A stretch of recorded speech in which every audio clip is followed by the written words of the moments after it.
नमस्कार। तो चलिए आज बात करते हैं कैप्री ग्लोबल कैपिटल के नए बॉन्ड ऑफर की। आखिर ये कंपनी क्या काम करती है, बाजार से पैसा क्यों उठा रही है और सबसे जरूरी बात, एक इन्वेस्टर के लिए इसमें क्या मौके हैं और क्या खतरे। आइए इन सबको गहराई से समझते हैं। तो आगे हम कैसे बढ़ेंगे? सबसे पहले हम ये जानेंगे कि ये बॉन्ड ऑफर आखिर है क्या।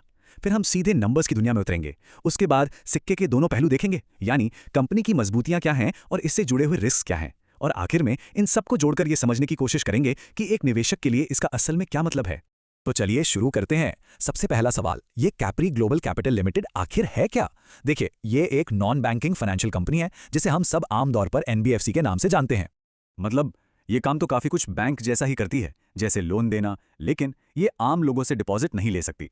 इसका मेन फोकस है छोटे और मीडियम बिजनेस, घर खरीदने वाले लोग और वो लोग जो सोने के बदले लोन लेना चाहते हैं। खासकर वो लोग जिन्हें अक्सर बड़े बैंकों से लोन लेने में थोड़ी मुश्किल होती है। तो सवाल यह है कि ये कंपनी पैसा जुटा क्यों रही है? वजह बिल्कुल सीधी है। इस ऑफर से जो भी पैसा आएगा उसका कम से कम 75% हिस्सा कंपनी आगे और लोन बांटने में और अपने कुछ पुराने कर्ज चुकाने में इस्तेमाल करेगी, और जो बाकी का पैसा बचेगा वो कंपनी के डे टू डे ऑपरेशंस में काम आएगा। चलिए अब सीधे उन नंबर्स पर आते हैं जो इस बॉन्ड ऑफर की पूरी तस्वीर साफ कर देंगे। तो इस बॉन्ड इशू के जरिए कंपनी बाजार से 100 करोड़ रुपए जुटाने का टारगेट लेकर चल रही है। हर एक बॉन्ड की जो फेस वैल्यू है, यानी कि उसका अंकित मूल्य, वो 1,000 रुपए रखा गया है। और अगर कोई रिटेल निवेशक इसमें पैसा लगाना चाहता है तो उसे कम से कम 10 बॉन्ड खरीदने होंगे, मतलब कि मिनिमम इन्वेस्टमेंट 10,000 रुपए का होगा। अब जरा इन तारीखों पर गौर कीजिए। 15 अप्रैल से ये इशू खुल रहा है, यानी निवेश करने का मौका शुरू हो जाएगा। 28 अप्रैल इसकी आखिरी तारीख होगी, तो जो भी फैसला लेना है इसी बीच लेना होगा। और 4 मई को ये बॉन्ड्स स्टॉक एक्सचेंज पर लिस्ट हो जाएंगे, जिसका मतलब है कि तब से इनकी खरीद बिक्री भी शुरू हो जाएगी। चलिए अब समझते हैं कि कंपनी अपनी ग्रोथ स्टोरी को किस तरह पेश कर रही है। वो कौन सी बातें हैं जो इसे एक आकर्षक इन्वेस्टमेंट की तरह दिखाती हैं। अब इन नंबर्स को देखिए, ये सच में ध्यान खींचते हैं। कंपनी के एसेट्स अंडर मैनेजमेंट यानी एयूएम में जबरदस्त उछाल आया है। सोचिए, सिर्फ 3 साल में 10,000 करोड़ से बढ़कर लगभग 23,000 करोड़ तक का सफर। ये साफ दिखाता है कि बाजार में इनके लोन प्रोडक्ट्स की भारी डिमांड है और कंपनी बहुत तेजी से अपना बिजनेस बढ़ा रही है। कंपनी का एक और बड़ा दावा है उनका सिक्योर्ड लोन मॉडल। इनके 99.88% लोन पूरी तरह से सिक्योर्ड है। आसान भाषा में कहें तो हर लोन के पीछे कोई ना कोई गारंटी, जैसे कोई प्रॉपर्टी या सोना रखा हुआ है। अगर कोई लोन नहीं चुका पाता तो कंपनी उस गारंटी को बेचकर अपना पैसा वसूल सकती है। देखा जाए तो ये रिस्क को काफी कम कर देता है। इसके अलावा कंपनी अपनी कई और मजबूतियों पर भी जोर देती है, जैसे कि इनका लोन पोर्टफोलियो काफी डाइवर्स है। देश भर में इनकी ब्रांचेस तेजी से बढ़ रही हैं और इनके पास अपना एक मजबूत टेक्नोलॉजी प्लेटफॉर्म है। स्ट्रक्चर्ड अंडरराइटिंग का मतलब है कि लोन देने से पहले कस्टमर की जांच पड़ताल का इनका एक मजबूत सिस्टम है।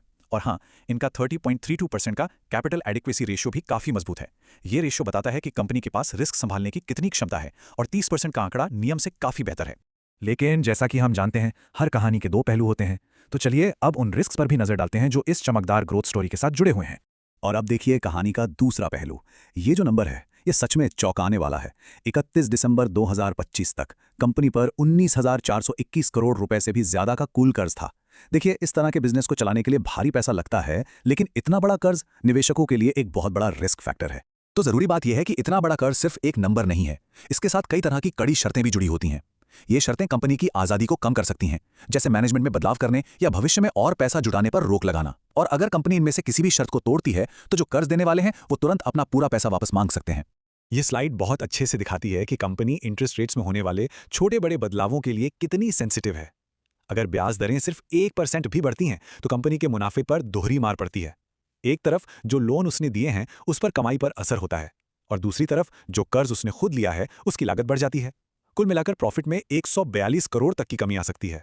एयूएम ग्रोथ के साथ साथ एक और ट्रेंड देखने को मिल रहा है, और वो है कंपनी के नॉन परफॉर्मिंग एसेट्स यानी एनपीए का बढ़ना। सीधे शब्दों में कहें तो ये वो लोन है जिनका वापस आना मुश्किल लग रहा है। ये एक रेड फ्लैग हो सकता है, क्योंकि ये दिखाता है कि ज्यादा से ज्यादा लोगों को अपना कर्ज चुकाने में दिक्कत आ रही है। अगर ये सिलसिला जारी रहा तो ये कंपनी के प्रॉफिट और उसकी फाइनेंशियल स्टेबिलिटी पर गहरा असर डाल सकता है। एक और बड़ा रिस्क है जियोग्राफिकल कॉन्सेंट्रेशन, यानी एक ही जगह पर बिजनेस का सिमट जाना। कंपनी का आधे से ज्यादा बिजनेस, लगभग 55%, सिर्फ 3 राज्यों पर निर्भर है: राजस्थान, मध्य प्रदेश और गुजरात। इसका मतलब ये हुआ कि अगर इन राज्यों में कोई इकोनॉमिक स्लोडाउन आता है या कोई और लोकल प्रॉब्लम होती है तो उसका सीधा और बड़ा असर कंपनी के पूरे बिजनेस पर पड़ेगा। और हाँ, ये भी ध्यान में रखना जरूरी है कि कंपनी का अपने मेन बिजनेस ऑपरेशन से कैश फ्लो लगातार नेगेटिव रहा है। इसका मतलब है कि कंपनी अपने रोजमर्रा के कामों पर जितना पैसा खर्च कर रही है उतना कमा नहीं पा रही। और जब ऐसा होता है तो बाहरी फंडिंग पर डिपेंडेंसी और ज्यादा बढ़ जाती है, जो अपने आप में एक रिस्क है। तो अब इन सभी पॉइंट्स को एक साथ रखकर देखते हैं। ये सब हमें उस सबसे बड़ी दुविधा की ओर ले जाता है जिसका सामना एक निवेशक करता है। तो असली कश्मकश यहीं पर है। एक तरफ कंपनी की ग्रोथ, उसके AUM में जबरदस्त बढ़ोतरी और बाजार में उसकी बढ़ती पकड़ है जो काफी प्रभावशाली है। वहीं दूसरी तरफ कंपनी बाहरी कर्ज पर बहुत ज्यादा निर्भर है और उसके NPA यानी खराब लोन भी लगातार बढ़ रहे हैं। स्रोत सामग्री से ली गई ये एक लाइन इस पूरी दुविधा का निचोड़ है। कंपनी का बिजनेस मॉडल ही ऐसा है जिसमें लगातार बाहर से पैसा चाहिए होता है। यही चीज उसकी ग्रोथ को रफ्तार देती है और यही चीज उसके लिए सबसे बड़ा जोखिम भी पैदा करती है। और यहीं पर आकर यह विश्लेषण एक जरूरी सवाल पर रुकता है। किसी भी इन्वेस्टमेंट का मूल्यांकन करते समय ग्रोथ की चमकदार कहानी को उसके पीछे छिपे रिस्क के सामने कैसे तौला जाए। इस मामले में क्या तेजी से बढ़ने की क्षमता, कंपनी की भारी फंडिंग पर निर्भरता और बढ़ते NPA के खतरे पर भारी पड़ती है? ये एक ऐसा सवाल है जिसका जवाब हर निवेशक को अपनी जोखिम लेने की क्षमता के हिसाब से खुद ही ढूंढना होगा।